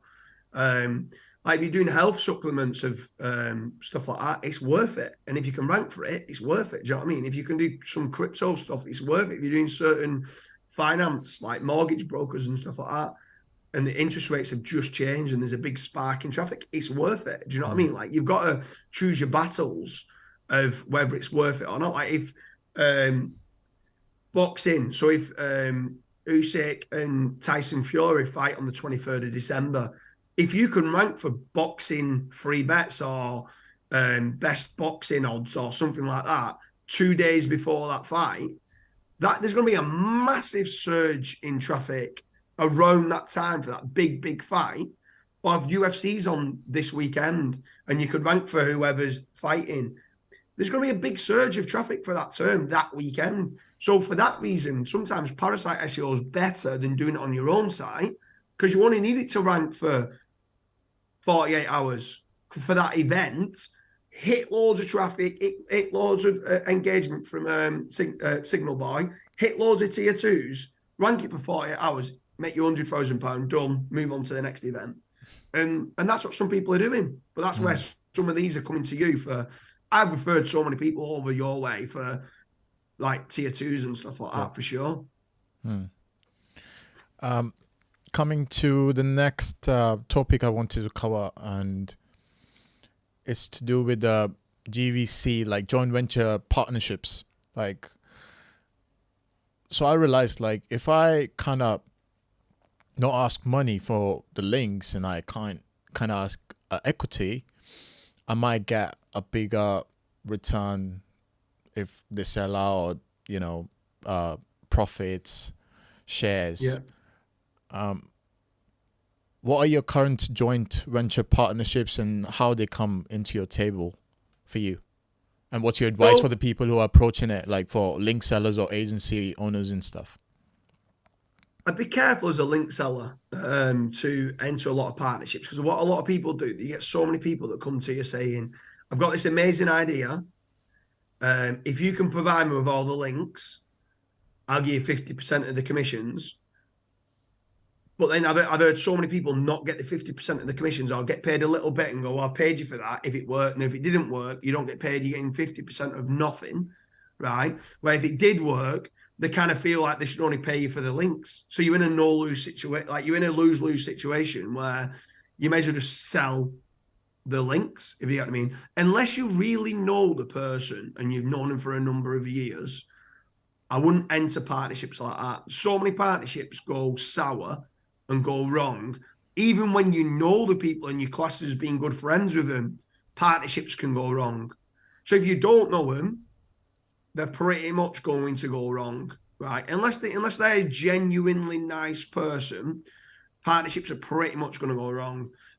Over the years, I'm very frugal in business decisions with what I do. So I would if let's say me and you wanted to enter a partnership, in my head, I want to first and foremost think of the worst case scenario. So let's say we've got a site and it's doing well, and then it gets absolutely decimated, loses 90% traffic.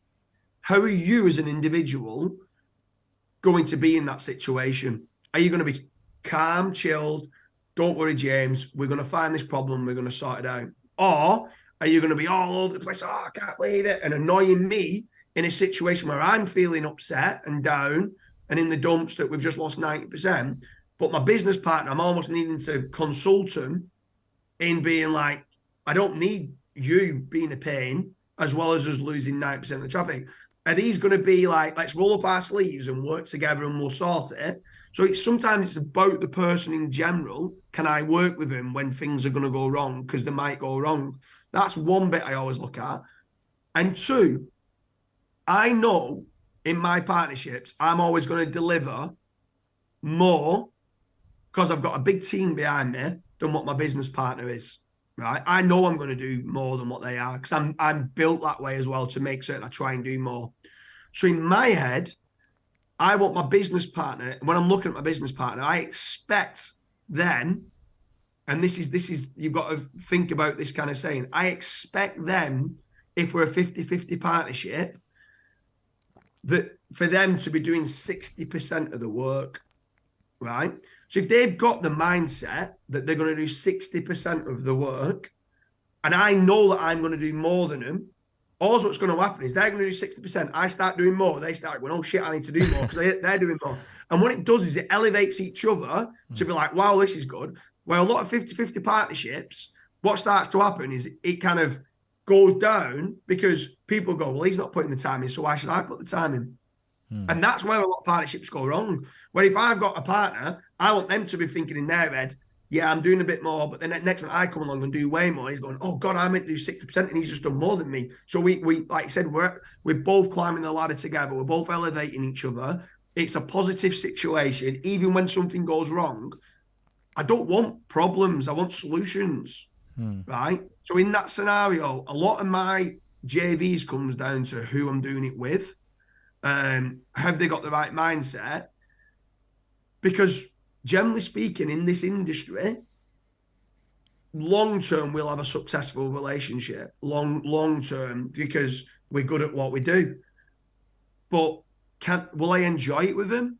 Will I enjoy that success with him? And obviously, on the bits where we've hit a trough, is he going to sulk, or is he going to like do well with it? And a lot of it comes down to, like I said, comes down to mindset. I'd be very, very, very careful with who you choose. I'll probably get about 50 new JVs opportunities a day. I get so many through, like it's unbelievable. And I've not even got a personal brand. Do you know what I mean? I'm only just starting doing the podcasts. So many people come to me with opportunities. I've got this site, I've got that site. Do you want to do this 50% on the uplift of the site? Or do you want to do this? Or would you like to invest in this product? Would you like to invest in this service? And it's nice to have. But now I've got like a different email, and it just kind of goes through to them. And I allow 2 of my team members to look through to see whether is it worth even presenting it to me and showing me what the opportunity is. They'll ask 1 or 2 questions back to whoever's giving me an opportunity. And I'm always looking for new opportunities, but I've got like a vetting process in place now where 2 of them will like double check, is it worth my time to look into this further and see whether I should put some money into it or put some of my team's time into it as well. Sweet. What's your vetting process like when you get all these inquiries? Are you looking at like the brand making a decent number? Are you looking at them being a significant new AI industry or a SaaS project? Like, what's your vetting process?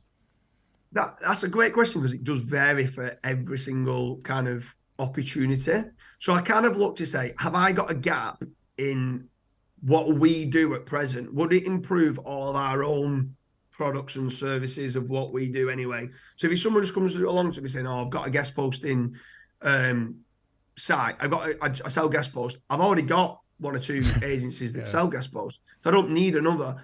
So in that scenario, it doesn't mean that I wouldn't be interested in investing. Then it's just all about the numbers.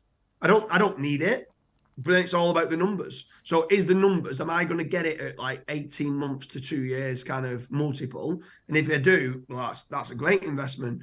If they're wanting 3 or 4 or 5 years, I'm thinking, well, I've got other opportunities that I can probably get it back within 18 months to 2 years. So at that point, I'm like, it's not for me. It might be a good proposition for some people, but I'm getting a lot more opportunities. So that's really not for me. But if it's new, like if it's a SaaS AI product, and I feel I could use that product for my own personal gains on the assets that we have, then I'm less likely to think about how long it is before I get the return on investment back, because even if it just helps my team, it'd be worth me investing in. So for that, it might open opportunities. So if it's something I'm already in, it's all about the numbers. What revenue they're doing, what gross profit they're doing, what net profit they're doing, how many staff have they got, what kind of trends is it for the kind of service. So if it was like fidget spinners and stuff like that for kids, it's like, well, it might only be a 6-month type of timeline before the kids move on to the next product. Do you know what I mean? But if it's a service that I think they're always going to need this service and it's evergreen, then I might go, yeah, it could be a good opportunity. But I think they've got like it's like 28-point checklist of what they go down. Okay. And yeah, some of that is gross profit, net profit and stuff like that. But there is times where it could be a not profit making business at present, and I might still be interested if I feel I could deliver some growth within that industry. Awesome. And how do people watching this podcast, if they are interested to present something? I don't normally promote. I've not got like a set site. Okay. I'm an angel investor.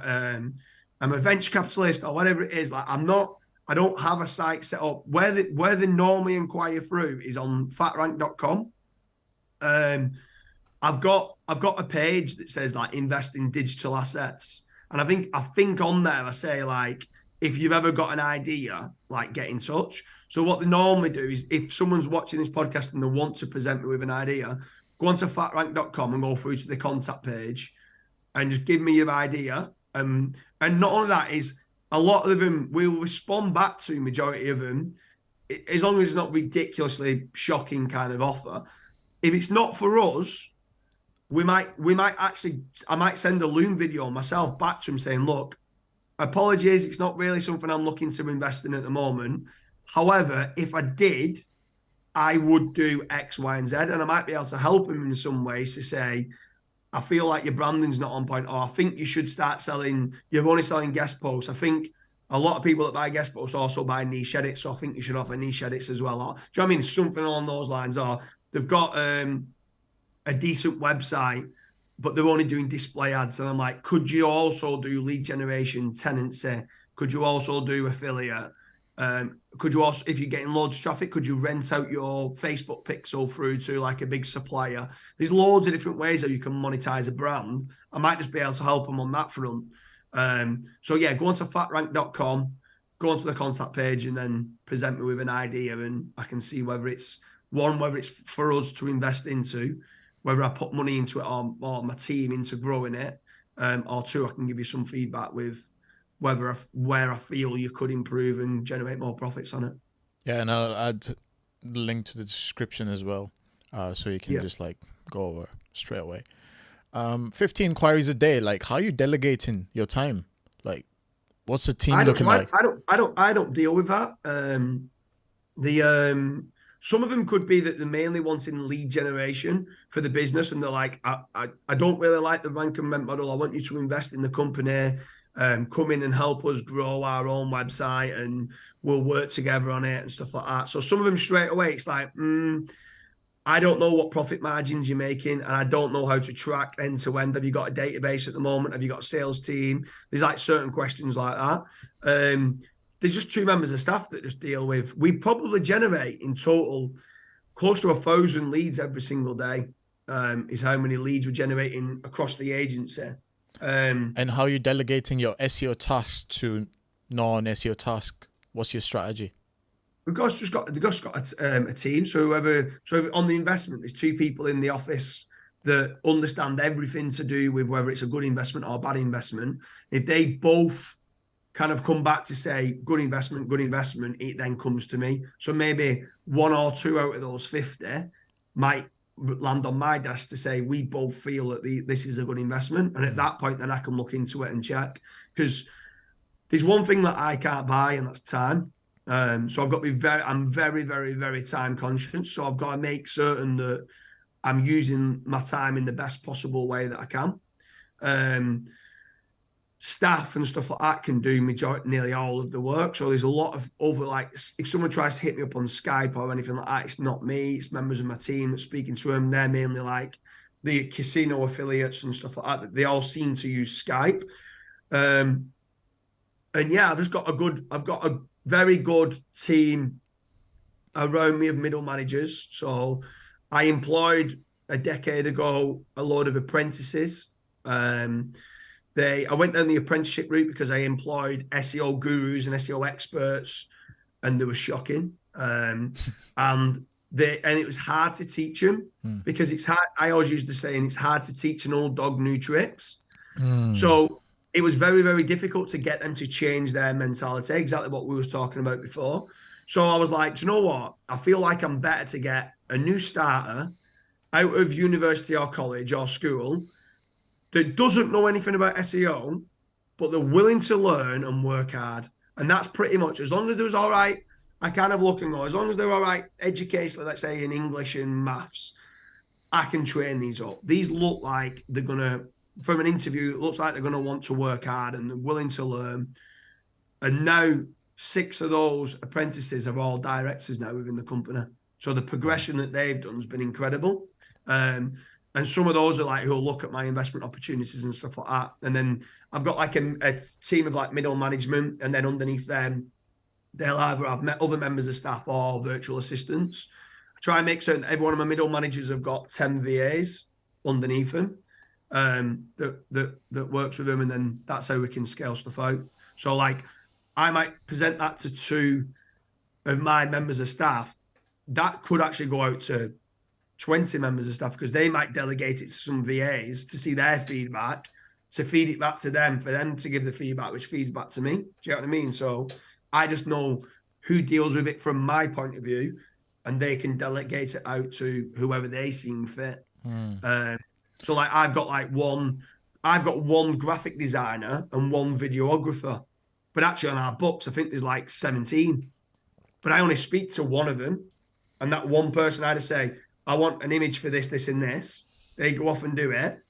Whether they do it themselves, I don't know. They probably use a guy that's good on Canva. Do you know what I mean? To create some of the images. On the videos, it could be, I'm not really certain what kind of video editing tools that they're using and stuff, but it could be someone in Bangladesh or in India or in Philippines. Do you know what I mean? It could be South Africa, Venezuela.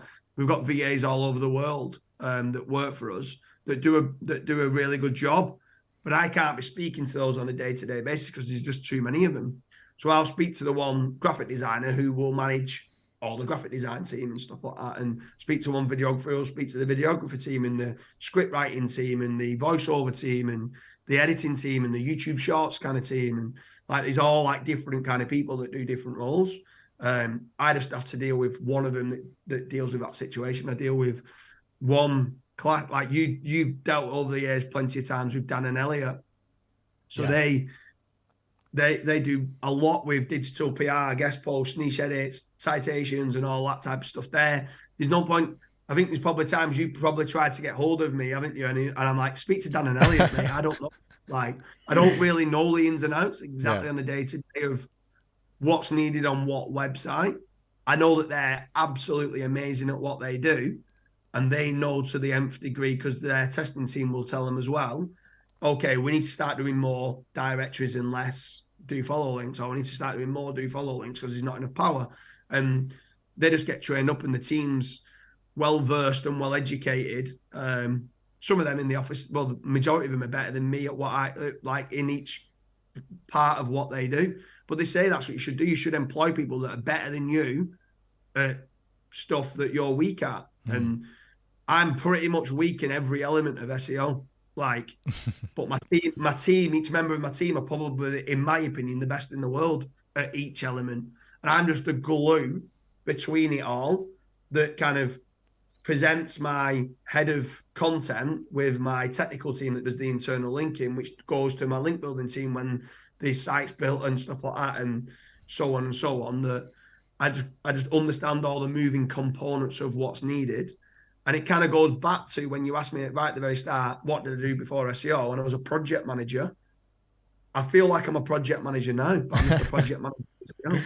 Project manager and a digital landlord, not SEO expert. Exactly, mate. Exactly.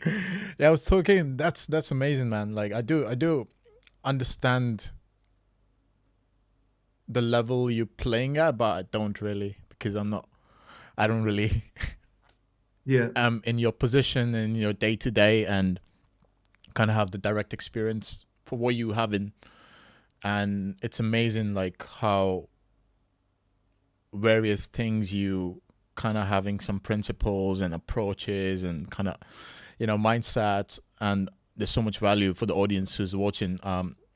Kasra was on the podcast last 3 episodes ago, and he mentioned, like off camera or on camera, I don't remember, that you and him get into a lot of like heated debates, SEO, non-SEO, and there's a lot of criticism, and I think today people like very soft and they can't really take criticism. So having criticism between partners and still being able to do like top level kind of like business and have a great relationship, like how do you embrace criticism and get to that level of like understanding, hey, okay.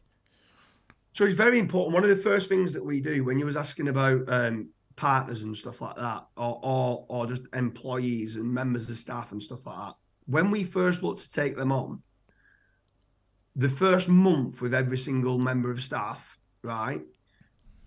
I won't try to say we make it hell, but we specifically go in on them of things we don't like, right? So if they're a graphic designer, if with something we don't like, I want everyone going, I don't like this, I don't like that, I don't like this, I don't like that, I don't like this, I don't like that, all the time. And we're being almost like perfectionist with the logo. And some of these logos might have been okay. And what normally happens in the first few days, they normally ask me for a chat, or if it's let's say the graphic designer, they might ask the head of graphic design for a chat. And they say like, oh, I don't think I'm doing very well, and everyone's having a go at me. And they're like, no, that's just part and parcel of it. So you're trying to, right from the word go, get them people to embrace criticism. Because if they can't embrace criticism, they can't work with you.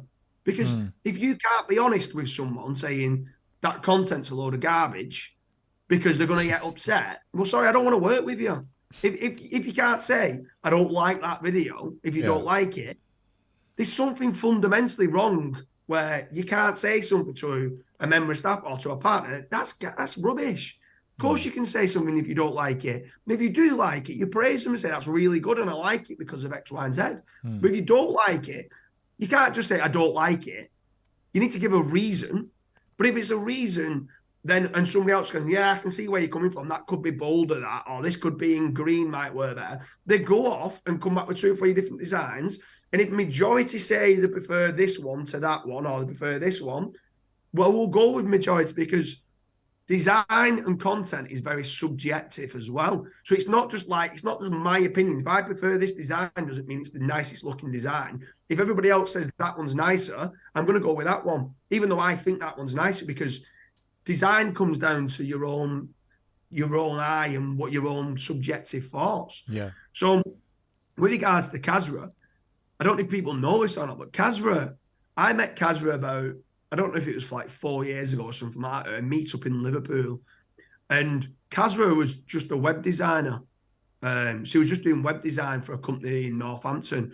And I met him, and within 10 minutes of speaking to him, I knew that he was really ambitious. I knew he had the entrepreneurial mindset. And I knew that long-term I could do different businesses with him. So to start with, I just said to Kasra, I want to offer you a job. And I employed him, right? And for the first 12 months, Kasra was just a web designer. And he was building out websites and developing websites. But I knew he wanted to learn and develop. So in the background, I was saying like, do this course, do that course, do this course, do that course. So Kasra's built up this very, very quickly. He's been fast-tracked of doing all his courses in development. And he's always had the entrepreneurial mindset that he's wanted to do his own things and develop and kind of branch out. And then from there, then I just started opening opportunities. So like someone, let's say someone in the investment team might come to me saying, I think this is a good idea. And I might say, it is a good idea, but I haven't got time to put it in. Kasra, do you want to come and do this with me? And Kasra might say, yes, I'll put some money into that, and I'm happy to kind of run with that. And Kasra's now started to build up his own assets and develop and stuff from there. But Kasra lives local to me. He lives like half a mile away. And so does Scott. And what we always do is we always play devil's advocate. So like maybe 3 or 4 days a week, we'll go into the office. And it's about a 30-minute drive. So when we go into the office in that 30 minutes, we just debate. And it's always like, sometimes even if I know an answer, let's say but is link building important, right? We try and play, if Kasra starts going on about, oh, link building is the most important Google ranking factor, me and Scott will try and play devil's advocate to say why it's not, even if we might think that it is, so that we're all kind of showing 2 sides of the arguments on everything. And then the next day we could be talking about internal linking and can you over-optimize your internal anchor text and just little things like that. But we're just chatting every day, and we're just trying to debate stuff, because it's boring if you all sit there and agree. So sometimes these debates, the debates are good, and actually you start picking things up and you learn so much from like what someone might say. So like Kasra, at the moment, like we talk a lot about AI. Now, no one knows the full kind of implications of what AI can do yet. Like no one, it's growing at a ridiculous rate of knots. So we're always trying to see what we could do to improve our processes and using AI and embracing AI. And yeah, we have great debates, but we love it. Like we absolutely love it. And that's what I want with my business partners. I want to be able to go in on them hard and be like, I don't like this, to try and improve it, you've got best intentions at heart to improve the business and improve profits and do stuff. So as long as both your partners know that, well, it's fine. Like, that's what it's all about. Work is about trying to evolve and develop every single day in some way, shape, or form, in my opinion. Beautiful perspective. Beautiful. Yeah. How much time? What's your focus now? Like moving forward, like is it going to be like the rank and rent side of things, lead generation, joint ventures? I know you're a father to two beautiful children. Yeah. How do you like kind of like balance? Because I heard like you're trying to agree and disagree and kind of go to both sides of the pendulum to just kind of finding balance, and listening to that, I think you're a man of balance. So what's the balance in James Dooley like? So I completely moved it another way around. So instead of a work-life balance, right, I understood that my work is not work, right? I love what I do. I absolutely love what I do, right? I don't need to work another day in my life, but I choose to because I love it, right? So knowing that I love it, my work is my hobby and my interest as well, right? So when I know, like, within myself that this is like, if some people like gaming, that's fine. I don't like gaming. I think SEO is gaming. That's what I like. I feel like it's a game for me to do SEO. So do you think us talking is a game right now? We're in a game of podcasting. Yeah, maybe. Yeah. Okay. But I feel like I change it from a work-life balance, which then means how many hours do you put in work? How many hours do you put in sleep? How many hours do you put in going to the gym? How many hours do you put in friends? How many hours do you put in family and stuff like that? To a work-life integration. So I bring my wife, like, I met you out in Dubai, right? I went and met you out in Dubai, and I met several other really high level SEOs out in Dubai, and we go over there for a month. I was with my wife and I was with my kids, and my mum sometimes comes out and my friends come out. So I'm having a holiday, and some of my friends at home go, "You're always on holiday, you're right, lazy fucker." And I'm like, well, no, I'm not. Like, because all the people who I work with say, you never switch off, you're always working. So I say, how can, like, my people who I work with say, you work 98% of your life, like, you work too much. And then all my friends say, God, I can't, you don't work, you're retired, you don't do anything. I'm like, that kind of tells me I've got a good balance. Yeah. Because I integrate it all together. If I feel like I don't want to work one day, I'll go out with the kids and do something. I do try to make certain I do spend as much time. Over the years, I've read a lot of books and listened to a lot of stories about the most successful billionaires in the world. Kind of a lot of people on the deathbed said, I wish I'd spent more time with my family. Like, they became obsessed with what they do. So I'm trying to make certain I don't go down that route. And I'm trying to make certain I spend as much time as my kids growing up as I can. So my day-to-day is, we normally get up about 5 o'clock in the morning. I'll pick Kazza up and Scott up. We'll go into the office. We'll have the 30 minutes of debates on the way into the car, on the way to the office. We'll go in the office from like 6 till 1. We'll work in the office. Maybe 6 till 9, I'm at my best, like in flow state, because not many people are in the office then. I'm just focused and I'm getting some work done. We'll work till 1. At 1 o'clock, we'll go to the gym. So we're going to do a decent workout at the gym. We do a sauna, a steam room, and an ice bath. We like doing that kind of routine after we've been to the gym. Then I'll come home. I'll be home for about 3 o'clock. And from 3 till 7 o'clock every day, I have as my kids, like me and my 2 kids and my wife.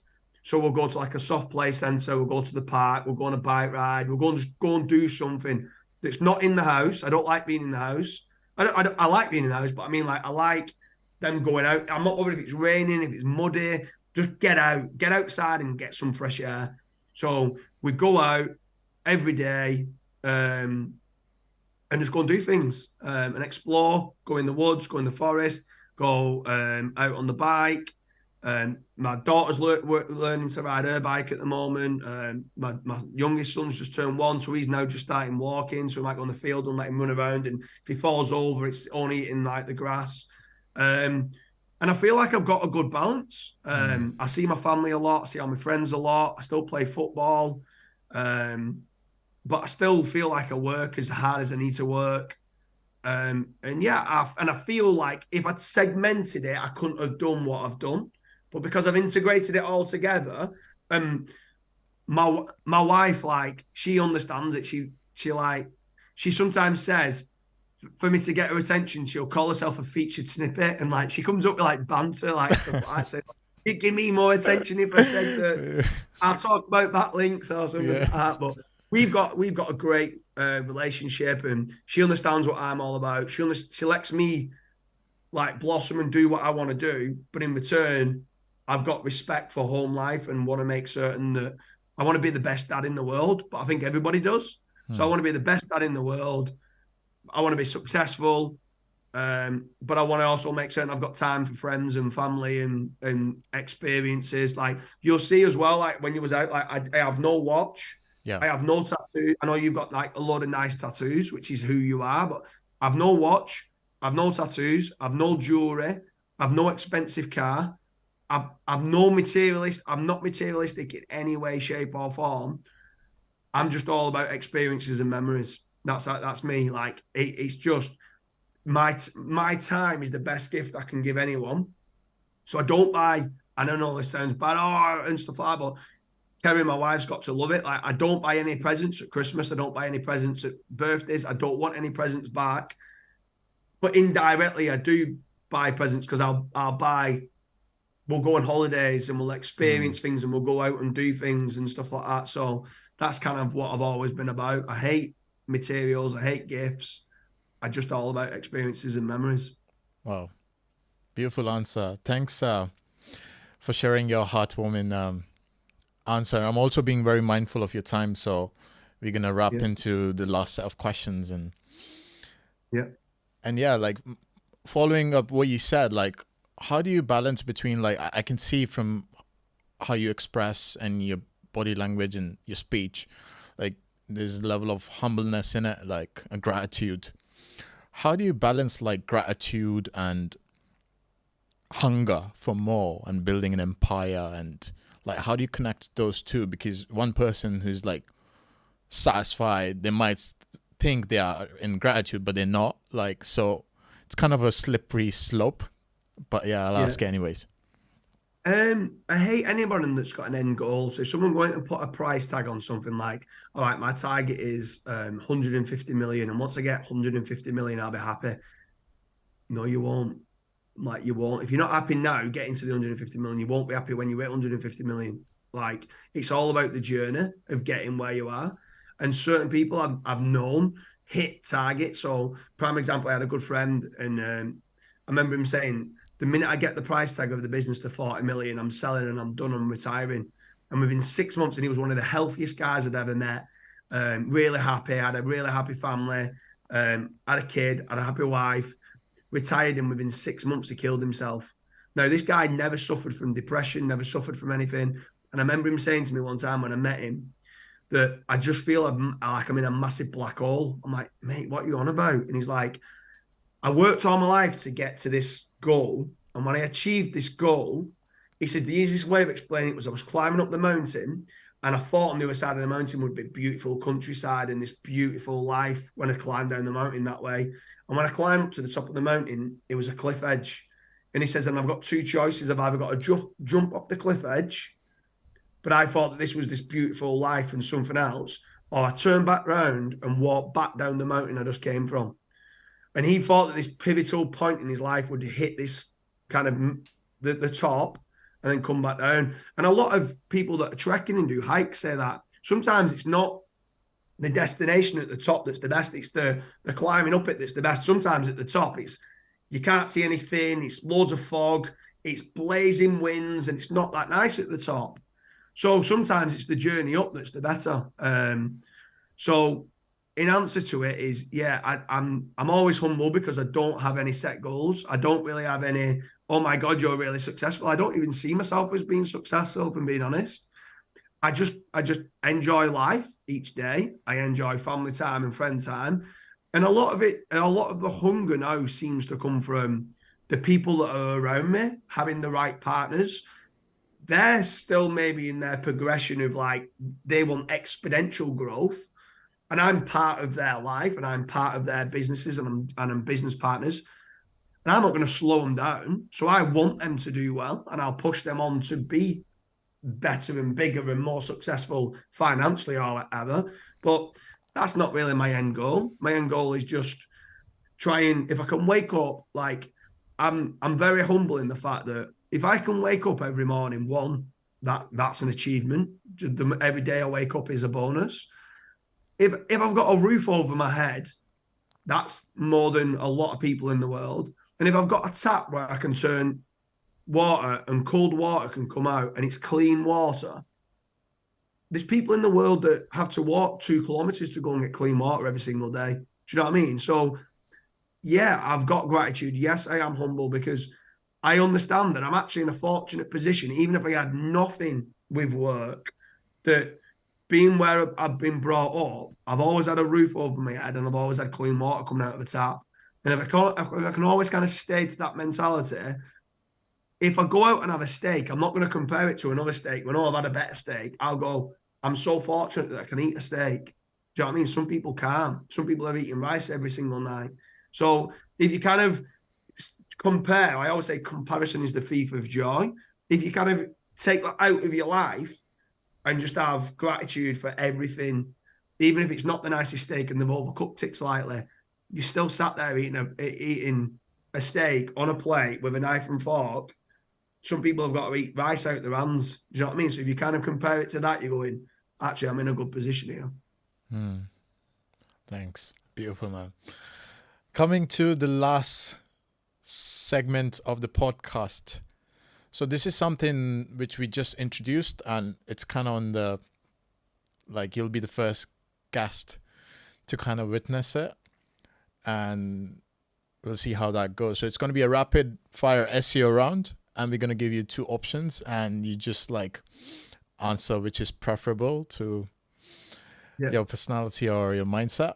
So we're going to start with the rapid fire SEO round. And the first one, backlinks or content? Both. Or do I have to choose? Yeah. Backlinks. Backlink. Dubai or Spain? Dubai. SEO or horses? SEO. Masterminds or conferences? Masterminds, definitely. And the last one, who's a better SEO, James Dooley or Kasradash? Obviously me. Beautiful. Thanks, James. It's been, I think it's almost like a 2-hour podcast or something. Thanks for coming. It's been a joy for me listening to all your wisdom and SEO insights and business insights and how many topics we covered: digital, nomadic insights, family, this and that. Like, I think I'll have to get like 2 editors to just subsection each each topic. It's going to be a lot, but we appreciate you coming. And for our listeners, if you want to give them any last advice and where they can find you if they want to connect with you and stuff. Yeah, so I've got jamesdooley.com. On there, you'll find all my social profiles. If you scroll down to the bottom, I'm on Twitter, Facebook, Instagram, LinkedIn. I'm starting to do quite a lot more on YouTube. I might get some like YouTube shorts from this video and stuff like that. Just hit me up on any one of them. Ask me any questions that you want. I'll try and respond when I can. Keep grinding away. If you're at the start of learning, just got to keep learning and developing your skills. There's no one course that's going to teach you everything to do with SEO. There's different nuances from niche to niche. So there's no course out there that's a perfect course for you to do. Just work hard, enjoy your life, and peace. Thanks, James. Peace. Always, mate. Yeah. Cheers, mate. Thank you very much. Thanks.